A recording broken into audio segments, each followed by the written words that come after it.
மாலதி. நாம இன்னைக்கு 8th standard மேத்ஸ்ல சாப்டர் 4 லைஃப் மேத்தமேட்டிக்ஸ் பார்க்க போறோம். அதாவது வாழ்வியல் கணிதம் பார்க்க போறோம். எல்லா இடத்துலயுமே மேத்ஸ் யூஸ் ஆகுதே டீச்சர், அது என்னது வாழ்வியல் கணிதம் அப்படின்னு சொல்றீங்க அப்படின்னா, நம்ம ஒரு கடைக்கு போறோம், ஒரு பொருள் வாங்குறோம், இன்னொரு கடைக்கு போயும் அந்த பொருள் வாங்குறோம். அந்த பொருளை எங்க போய் அடுத்த தடவை மறுபடியும் அதே பொருள் தேவைப்படுதுன்னா இந்த கடையில எந்த கடையில போய் வாங்கினா நமக்கு லாபமா இருக்கும் அப்படிங்கிறத கால்குலேட் பண்றதுக்காகவும், அப்புறம் ஒருவேளை நம்ம டெஸ்ட் எழுதிட்டு வரோம், 2-3 டெஸ்ட் எழுதியிருக்கோம். நீங்க 10 மார்க்குக்கு ஒரு டெஸ்ட் எழுதியிருப்பீங்க, 15 மார்க்குக்கு ஒரு டெஸ்ட் எழுதியிருப்பீங்க, 20 மார்க்குக்கு ஒரு டெஸ்ட் எழுதியிருப்பீங்க.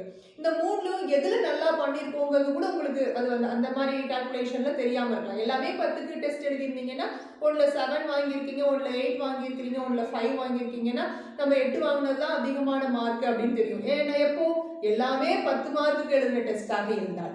நான் சொன்னது இப்போ எப்படின்னா 15 மார்க் ஒரு டெஸ்ட் எழுதுறீங்க, 10 மார்க்குக்கு ஒரு டெஸ்ட் எழுதுறீங்க, 25 மார்க் ஒரு டெஸ்ட் எழுதுறீங்கும் போது நீங்க எந்த டெஸ்ட்ல அதிகமான மார்க் வாங்கியிருக்கீங்கிறது நேரடியாக கண்டுபிடிக்க முடியாது இல்லையா? அப்போ அந்த இடத்துல உங்களுக்கு இந்த சதவீத கணக்கு தெரியணும். அதே மாதிரி இப்போ அம்மா கூடயோ அப்பா கூடயோ ஆடி தள்ளுபடிக்கு போறீங்கன்னு வச்சுக்கோங்களேன். ட்ரெஸ் வாங்குறதுக்காக ஒரு ஷாப்குள்ளார என்ட்ரு ஆகுறீங்க. ஒவ்வொரு ட்ரெஸ் மேலேயும் அதனுடைய விலையும் இதுல 20% தள்ளுபடி, இது 30% தள்ளுபடி, இது 50% தள்ளுபடின்னு ஒவ்வொரு ட்ரெஸ் மேலேயும் போட்டிருக்காங்க. இப்போ 2000 ரூபாய் பெருமான ஒரு துணியில 10% தள்ளுபடி அப்படின்னா உங்களுக்கு எவ்வளவு குறைப்பாங்க அப்படிங்கிறது தெரிஞ்சா தானே அந்த ட்ரெஸ்ஸை வாங்கலாமா வாங்கக்கூடாதா அப்படிங்கிறத முடிவு பண்ண முடியும். ஸோ அந்த இடத்துலையும் நமக்கு பர்சன்டேஜ் கால்குலேஷன் உதவுது. அதே மாதிரி வரி செலுத்துறத பத்தியான அறிவு நமக்கு தேவை. ஏன்னா நம்ம ஒவ்வொரு பொருள் வாங்கும் போதும் இந்த ஜிஎஸ்டி அப்படின்னு ஒன்று பே பண்றோம். அதாவது சரக்கு மற்றும் சேவை வரி. ஒரு ஹோட்டல்ல போய் சாப்பிட்டா கூட நம்ம ஒரு ஜிஎஸ்டி பே பண்ண வேண்டியிருக்கு. ஸோ அதை பத்தியும் தெரிஞ்சுக்கிறோம் நம்ம இந்த டாபிக்ல. காசு நிறைய சம்பாதிச்சிருக்காரு அப்பா, அதை கொண்டு போய் டெபாசிட் பண்ணணும். டெபாசிட் பண்ணா எந்த மாதிரி வட்டி வீதத்துல போட்டா காசு அதிகமான வட்டி கிடைக்கும் அப்படிங்கிறது தெரிஞ்சுக்கலாம். இல்ல ஒருவேளை ஒரு அவசர தேவைக்காக ஒரு இடத்துல கடன் வாங்க வேண்டி இருக்கு அப்படின்னா யார்கிட்ட கடன் வாங்கினா கம்மியான வட்டி செலுத்த வேண்டி வருங்கிறதையும் தெரிஞ்சுக்கிறதுக்காகவும் இந்த வாழ்வியல் கணிதம் உதவியா இருக்கு. இன்னொரு விஷயம் என்னன்னா, இப்போ ஒரு கடைக்கு போறீங்க, நம்ம 4 ரோஸ் அம்மா வாங்கிட்டு வர சொல்றாங்க. சரின்னு போறீங்க, 4 ரோஸ் 20 ரூபாய்க்கு வாங்கிட்டு வந்துட்டீங்க. அடுத்த தடவை போறீங்க, அம்மா என்னங்கிறாங்க ஒரு 10 ரோஸ் வாங்கிட்டு வா தங்கம் அப்படின்றாங்க. நீங்க முதல் கொண்டு போன காசை விட அதிகமா கொண்டு போகணுங்கிற கணக்கு உங்களுக்கு தெரியணும் இல்லைங்களா? அதிகமான பொருள் வாங்கும் போது அதிகமான காசு கொண்டு போகணுங்கிறது உங்களுக்கு தெரியணும். அதே போல ஒரு கடைக்கு போறீங்க, 2 ரோஸ் எவ்வளவு கண்ணா அப்படின்னு கேட்குறீங்க, 10 ரூபா கண்ணு அப்படின்னா 4 ரோஸ் கொடுங்க அப்படின்னு கேட்டுட்டு 5 ரூபா கொடுத்தீங்கன்னா அவங்க வாங்கிக்குவாங்களா? ஸோ அந்த இடத்துலையும் உங்களுக்கு அந்த கணக்கு தெரியணும் அப்படிங்கிறதுக்காகவும் மாறுபாடு வேரியேஷன்ஸ் பற்றியும் நாம தெரிஞ்சுக்க போறோம். ஸோ வாழ்வியல் கணிதம் என்பது அன்றாட வாழ்க்கையில் நம்ம நேரடியாக பயன்படுத்தக்கூடிய விஷயங்களை நன்றாக கத்துக்கிறதுக்காக தான் இந்த வாழ்வியல் கணிதத்தை நம்ம பயன்படுத்த போறோம். அதுல முதல்ல சதவீதத்தை பத்தி தான் நம்ம இந்த ஃபர்ஸ்ட் எக்ஸசைஸ்ல பார்க்க போறோம். வாங்க. fill in the blanks, கோடிட்ட இடங்களை நிரப்புக. if 30% of x is 150 then x is what? அதாவது x இன் 30% என்பது 150 எனில் x இன் மதிப்பு டேஷ் ஆகும் அப்படின்னு கேட்டிருக்காங்க. முதல்ல கேள்வியை நம்ம தெளிவா புரிஞ்சுக்க போறோம். புரிஞ்சுக்கிட்டாதான் இதுக்கான பதில் எப்படி பண்றது அப்படிங்கிறது நமக்கு தெரியும். பாருங்க, x இன் 30% அப்படின்னா x உடைய இன்டு 30%. இதுல 30% தான் அந்த x கூட அந்த 30%ஐ பெருக்கணும்னு அர்த்தம். நமக்கு என்ன கிடைக்குதாமா பாருங்க, x இன் 30% என்பது 150 எனில் அப்படின்னா இதனுடைய மதிப்பு 150 எனில் அப்படின்னு அர்த்தம். அதாவது if 30% of x is 150 அப்படின்னா x into 30% equal to 150 அர்த்தம். அதை முதல்ல நம்ம எழுதிக்கிறோம். ஓகேங்களா? இப்போ என்னன்னா x into இந்த பெர்சன்டேஜ் சைனுக்கு என்ன அர்த்தம், இந்த சதவீத குறிக்கு என்ன அர்த்தம் அப்படின்னா by 100 அப்படின்னு அர்த்தம். அப்ப அந்த சதவீத குறியை எடுத்துட்டோம்னா ஒரு ஃபிராக்ஷன் பார் போட்டு கீழே 100 போடணும்னு அர்த்தம். சரிங்களா? பகுதியில 100 போடணும்னு அர்த்தம். 30 by 100, 100க்கு 30 அப்படின்னு அர்த்தம். சரிங்களா? 30 out of 100 அர்த்தம். அப்ப இந்த சதவீத குறி இருக்கு இல்லைங்களா, பெர்சன்டேஜ் சைடை ரிமூவ் பண்ணிட்டு டினாமினேட்டர்ல 100 போட்டுக்கிறோம். போட்டாச்சு is equal to 150. இங்க பாருங்க, இதை சிம்பிளிஃபை பண்ண முடியும். ஸோ எக்ஸ் ஈக்குவல் டு இது அப்படியே தலைகீழா அந்த சைட் கொண்டு போங்களாங்களா? ஸோ பாருங்க, இங்க இன்டுவா இருக்கனால இந்த பக்கம் டிவைசரா வரும், இங்க இது ஃபிராக்ஷனா இருக்கனால அப்படியே தலைகீழா கொண்டு போய்க்கலாம். அப்படி கொண்டு போகும்போது மேல 10 கீழே 3 வருங்களா? 3 5 வாட்டி 15 அப்புறம் ஒரு 0 இந்த 0வை அப்படியே எழுதிட்டோம். ஸோ எக்ஸோட மதிப்பு 50 பெருக்கல் 10 500ன்னு கிடைக்குங்களா? So the value of x is 500. அதனால x is 500 அப்படின்னு நம்ம இதனுடைய மதிப்பை எழுதிக்கிறோம். ஓகேங்களா? Second question 2 minutes is dash percentage to an hour. அதாவது என்ன சொல்லிருக்காங்க அப்படின்னா ஒரு மணி நேரத்தில் 2 நிமிடங்கள் என்பது டேஷ் சதவீதம் ஆகும். அவங்க மணிக்கணக்கில் கொடுத்துட்டு நம்மள சதவீதமா மாத்த சொல்லியிருக்காங்க. ஓகேங்களா? 2 நிமிஷமும் ஒரு மணி நேரம்னு கொடுத்துருக்காங்க. அப்ப இந்த சதவீதமாக இருக்கட்டும் இல்ல ஒன்ன இன்னொன்னு கூட கம்பேர் பண்றோம் அப்படிங்கிற பட்சத்துல ரெண்டும் ஒரே அளவுல இருக்கணும், ரெண்டும் ஒரே யூனிட்ஸ்ல இருக்கணும். பாருங்க இது மினிட்லயும் இது ஆர்லயும் இருக்கு, அப்படி இருக்கக்கூடாது. ஸோ இந்த மணி நேரத்துல பாருங்க நிமிடம் மணி நேரம் நிமிடம்னு இருக்கு.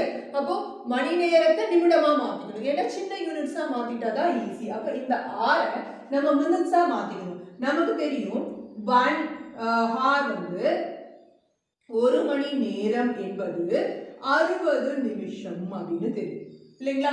1 hour 60 minutes to an hour அப்படின்னா ஒரு மணி நேரத்துக்கு தான் சொல்லியிருக்காங்க. பாருங்க ஒரு மணி நேரத்தில் சொல்லியிருக்காங்களா? அப்போ ஒரு மணி அப்படிங்கிறது எத்தனை நிமிடங்கள் அப்படின்னா 60 நிமிடங்கள். இந்த 60 நிமிடங்கள்ல 2 நிமிஷங்கிறது எத்தனை சதவீதம் அப்படின்னு கேட்டிருக்காங்க. 60 நிமிடங்கள்னா 60 கீழையும் 2 நிமிடங்கிறது 2ஐ மேலையும் போட்டு எத்தனை சதவீதம்னு கேட்டிருக்காங்க.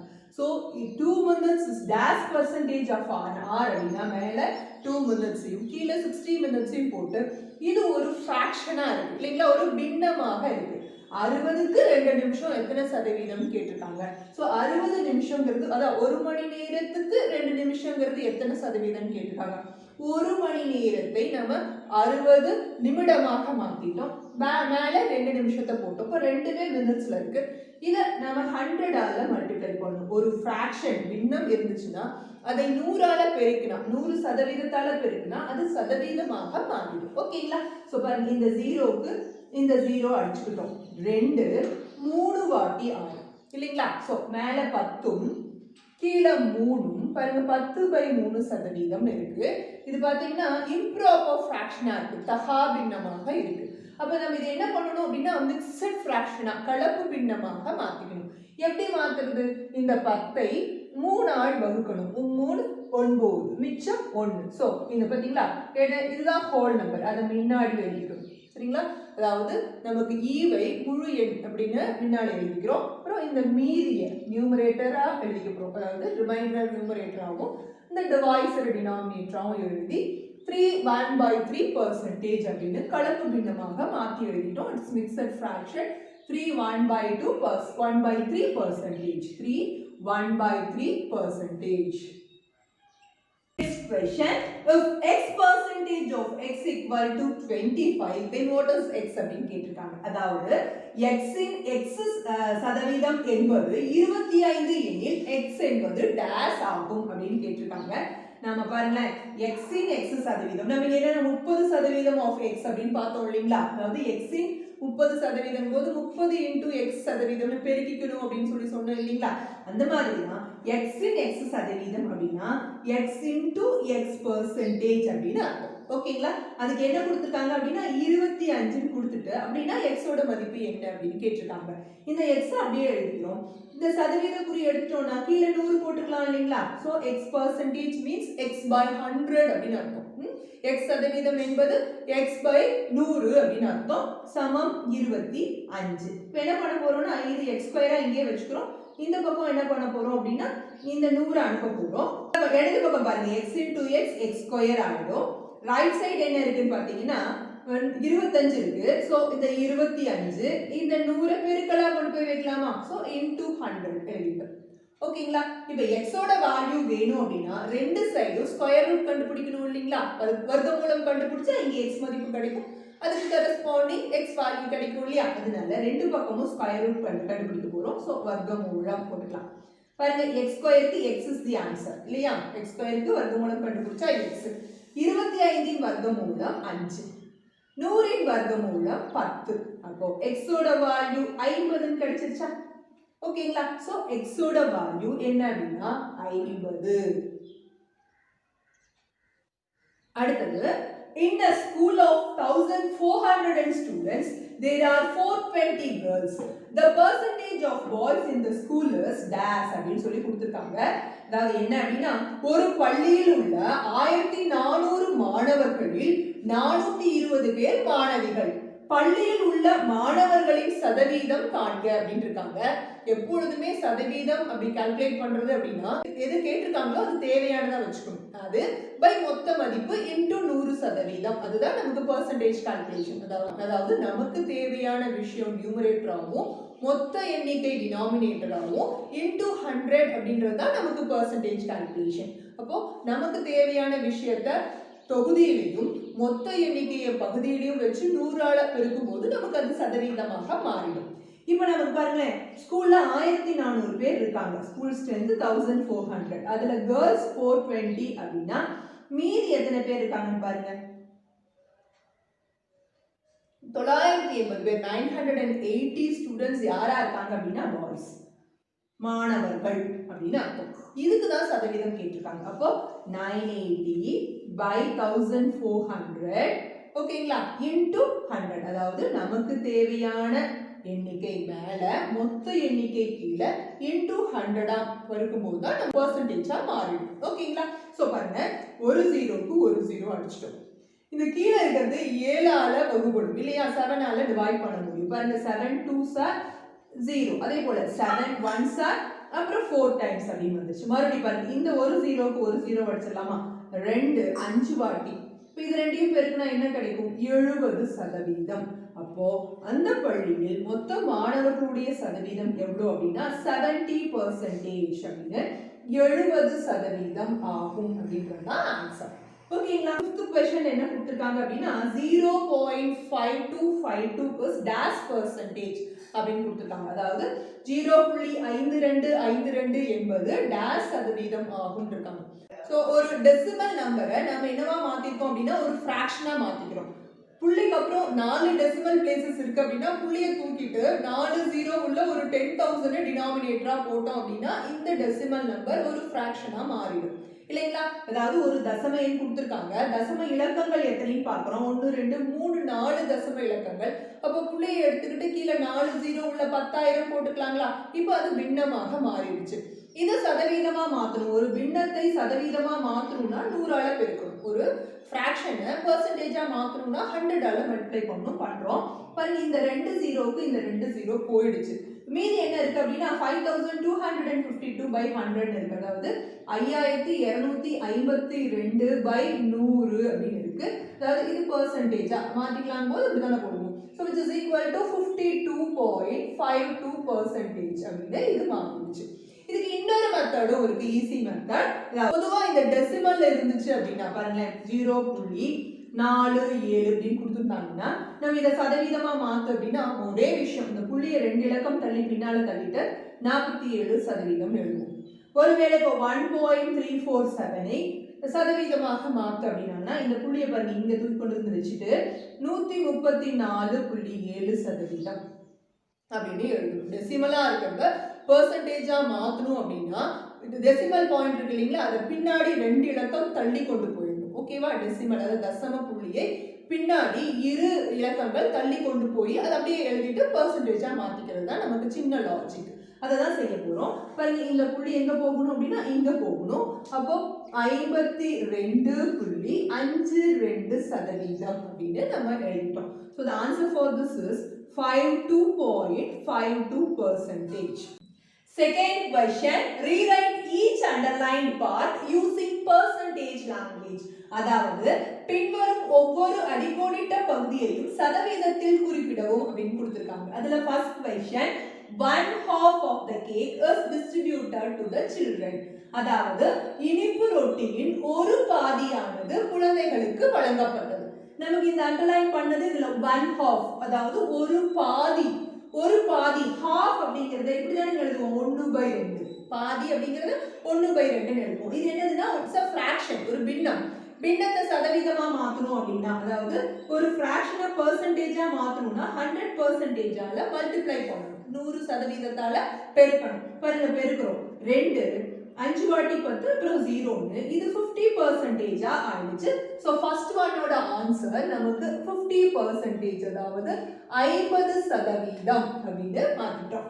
Second question, Aparna scored 7.5 points out of 10 in the competition. அதாவது ஒரு போட்டியில் அபர்ணா 10க்கு 7.5 புள்ளிகள் பெற்றாள் அப்படின்னு இருக்காங்க. 10க்கு 7.5 புள்ளிகள் அப்படின்னு தானே சொல்லியிருக்காங்க. அப்போ நம்ம இதை எப்படி பின்னமா எழுதிக்கலாங்களா? ஸோ அவுட் ஆஃப் 10 எவ்வளோ 7.5 அப்படிங்கிறது 7.5 by 10 எழுதுவோங்களா? இது ஒரு ஃபிராக்ஷன் பின்னமா இருக்கு இதே மாதிரி. அப்ப பெர்சன்டேஜா மாத்தணும் அப்படின்னா 100%ஆல பெருக்குவோங்களா?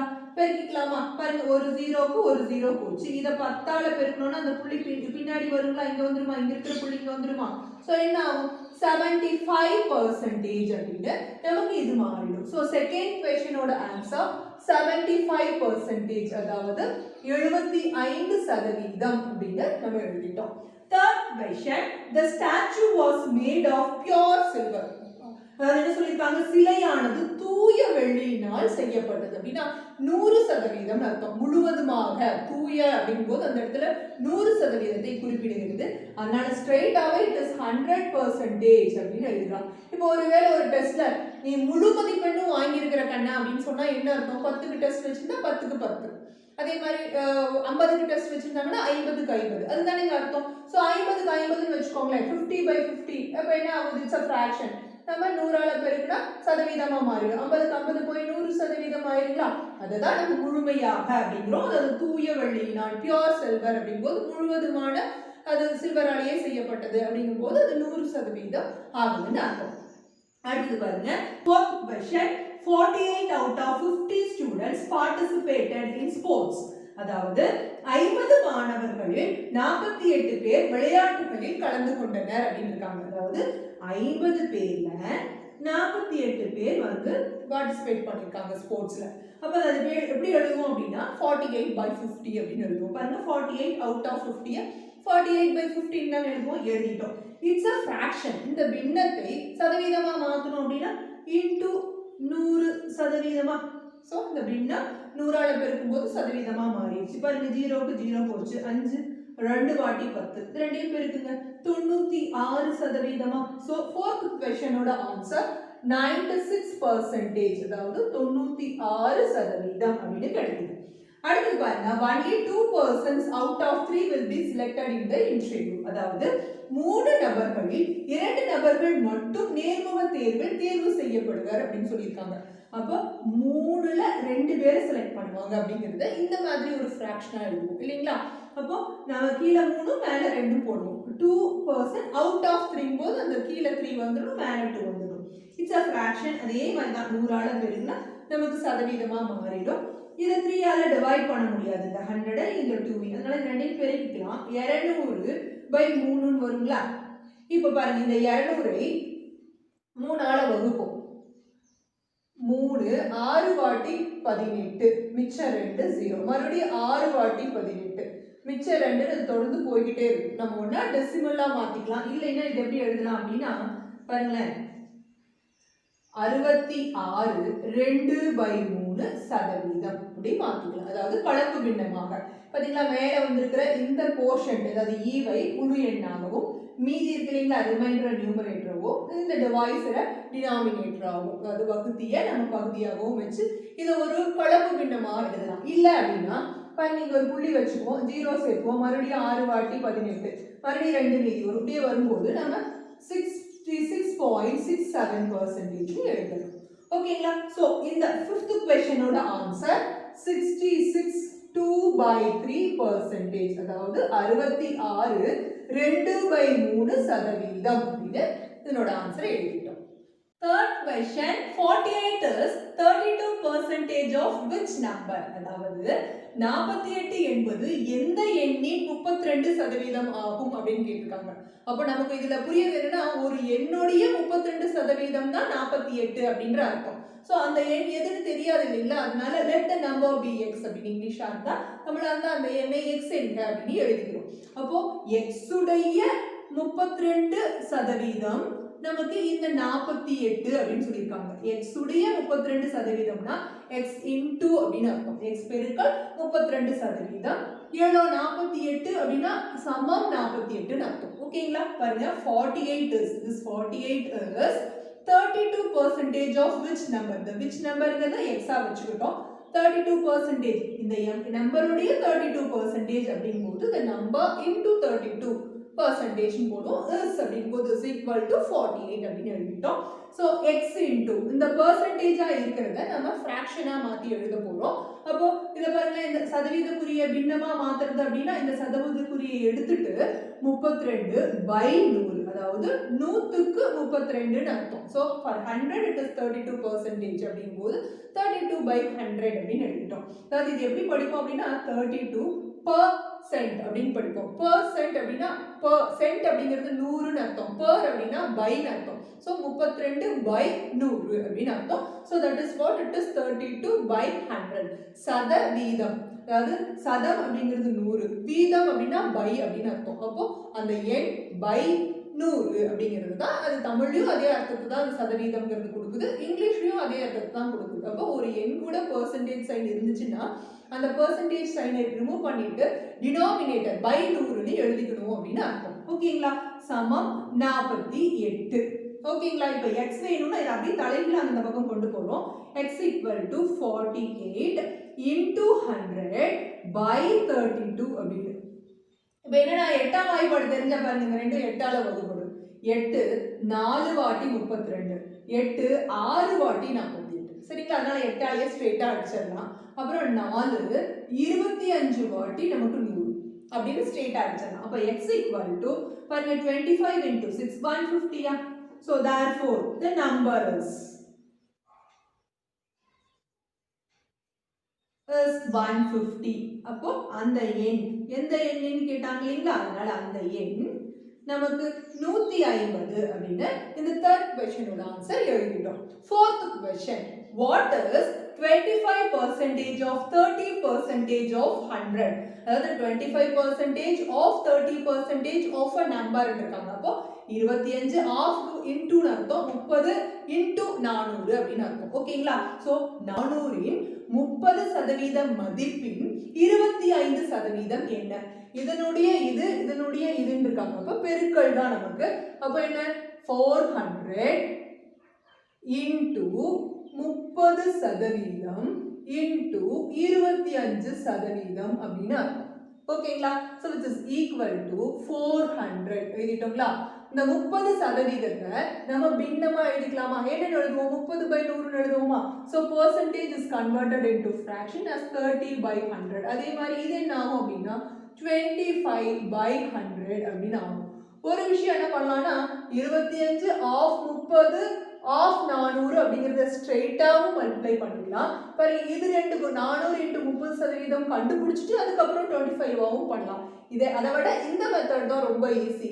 ஆஃப் இருக்காங்க இன்டூ இந்த ஆஃப் இன்டூ 30% ஆஃப் அதையும் இன்டூ ஆக்கி 400ன்னு போட்டோம்னாவே ஸ்ட்ரைட்டா ஆன்சர் கிடைச்சிடும். அதுதான் நம்ம பண்ணிட்டு இருக்கோம். பாருங்க இந்த 2 ஜீரோக்கு இந்த 2 ஜீரோ அப்படியே போயிடுது. ஓகேங்களா? பாருங்க 4 25 வாட்டி 100 4 25 வாட்டி 100. ஓகேங்களா? இப்போ 25க்கு போயிடுச்சு. மீதி என்ன வருது? 30. அப்போ therefore 25% of 30% of 400 is 30 அப்படின்னு இந்த fourth question ஓட ஆன்சர் எழுது. Fifth question, if a car is sold for rupees 2 lakhs from its original price of rupees 3 lakhs, then find the percentage of decrease in the value of car அப்படின்னு கொடுத்திருக்காங்க. அதாவது ரூபாய் 3 லட்சம் மதிப்புள்ள ஒரு மகிழுந்தை ரூபாய் 2 லட்சத்துக்கு விற்றால் அந்த மகிழுந்தின் விலை குறைப்பு சதவீதத்தை காண்க அப்படின்னு இருக்காங்க. அப்போ முதல்ல நம்ம என்ன பண்ணணும்னா அதனுடைய ஆக்சுவல் பிரைஸ் என்ன, ஒரிஜினல் பிரைஸ் என்னங்கிறத எழுதிக்கணும். எந்த விலைக்கு வித்தாங்கிறத எழுதிட்டு அப்போ மொத்த ஒரிஜினல் விலையிலிருந்து விற்ற விலையை கழித்தா நமக்கு அவ எவ்வளவு குறைஞ்சிச்சு அப்படிங்கிறது தெரியும். ஸோ அதான் இங்கிலீஷ்ல original price of the car அப்படின்னு எழுதிட்டோம். அது 3 லட்சம். ஓகேங்களா? சோல்டு பிரைஸ் எத்தனைக்கு வித்தாங்க அப்படின்னா 2 லட்சத்துக்கு வித்தாங்க. பாருங்களேன், அதாவது the car is sold for rupees 2 lakhs from its original price of 3 lakhs. அப்போ காரோட ஒரிஜினல் பிரைஸ் 3 லட்சம், அதை 2 லட்சத்துக்கு வித்திருக்காங்க அப்படிங்கிறது தான் அர்த்தம். அதாவது 3 லட்சம் மதிப்புள்ள ஒரு மகிழுந்தை 2 லட்சத்துக்கு வித்திருக்காங்க இல்லைங்களா? அதனால original price of the car is 3 lakhs. அதாவது மகிழுந்தின் விலை ரூபாய் 3 லட்சம் அப்படின்னு எழுதிக்கிறோம். அது எவ்வளவுக்கு வித்தாங்கிறத எழுதணும் இல்லைங்களா? So sold price of the car வந்து 2 lakhs அப்படின்னு இங்கிலீஷ்லையும், அதுவே மகிழுந்தின் விற்பனை விலை 2 லட்சம் அப்படின்னு தமிழ்லையும் எழுதிட்டோம். அப்ப எவ்வளவு குறைஞ்சிருக்கு அப்படின்னு கண்டுபிடிக்கிறது தான் பிரைஸ் டிக்ரீஸ்னு எழுதியிருக்கோம். விலை குறைப்பு அப்படின்னு கழிச்சோம்னா நமக்கு ரூபாய் 1 லட்சம் குறைஞ்சிருக்கு அப்படிங்கிறது நமக்கு தெரியுது. ஓகேங்களா? சோ இந்த 1 லட்சம் குறைவுங்கிறது தான் விலை குறைப்பு. நமக்கு வந்து விலை குறைப்போட சதவீதம் கண்டுபிடிக்க சொல்லியிருக்காங்க. ஸோ பர்சன்டேஜ் ஆஃப் டிக்ரீஸ் அப்படின்னு இங்கிலீஷ்லையும், விலை குறைப்பின் சதவீதம் அப்படின்னு தமிழ்லையும் எழுதுறோம். அப்போ என்னன்னா எவ்வளவு குறைஞ்சிச்சு பை அதனுடைய ஒரிஜினல் பிரைஸ் என்ன இன்டூ 100% தான் நமக்கு பர்சன்டேஜா மாறிடும். அதாவது எவ்வளவு விலை குறைஞ்சது பை அந்த மகிழுந்துடைய ஒரிஜினல் விலை என்ன இன்டூ 100% தான் நமக்கு அதனுடைய கால்குலேஷன். அப்போ ஒரிஜினல் அதாவது பிரைஸ் டிக்ரீஸ் எவ்வளோ அப்படின்னா 1 லட்சம். ஸோ 1 lakh எழுதிட்டோம். பை ஒரிஜினல் பிரைஸ் என்ன அப்படின்னா 3 lakhs இல்லைங்களா? அதனால அது 3 lakhs இன்டூ 100% அப்படின்னு போட்டோம். இந்த 2 ஜீரோக்கு இந்த 2 ஜீரோ போயிடும், இந்த 3 ஜீரோக்கு இந்த 3 ஜீரோ போயிடும். 100 by 3% அப்படின்னு நமக்கு கிடைக்குது. அதாவது நமக்கு 1 லட்சம்ங்கிறது தான் விலை குறைப்பு அப்படின்னு தெரியும், பை 3 லட்சம் தான் மகிழுந்துடைய விலை அப்படிங்கிறதும் தெரியும், இன்டூ 100% தான் நமக்கு பர்சன்டேஜ் கண்டுபிடிக்கிறதுடைய ரேட். அப்போ 1 into 100 is 100 by 3% இருக்கு. இதை நம்ம வெறும் அதாவது இது கலப்பு பின்னமா மாத்திக்க போறோம், அதாவது மிக்சட் ஃபிராக்ஷனா கன்வெர்ட் பண்ணிக்க போறோம். அப்போ இந்த 100ஐ 3ஆல வகுக்கிறோம். 3 9ங்களா? அப்புறம் மீதி 1 மறுபடியும் 0, 3 வாட்டி 9 மிச்சம் 1ன்னு வருது. ஸோ இதை 33 அப்படின்னு ஹோல் நம்பரா எழுதிக்கிறோம். ரிமைண்டர் நியூமரேட்டராகவும் டிவைஸர் டினாமினேட்டராகவும் எழுதி நம்ம இதனுடைய பர்சன்டேஜ் கால்குலேட் பண்ணிட்டோம். அதாவது 33 கிடைச்சிருக்கிற ஈவை முழு எண்ணாகவும், இந்த மீதியை தொகுதியாகவும், இந்த வகுத்திய பகுதியாகவும் வச்சு இதை கலப்பு பின்னமாக இதனுடைய விலை குறைப்பு சதவீதத்தை எழுதிட்டோம்.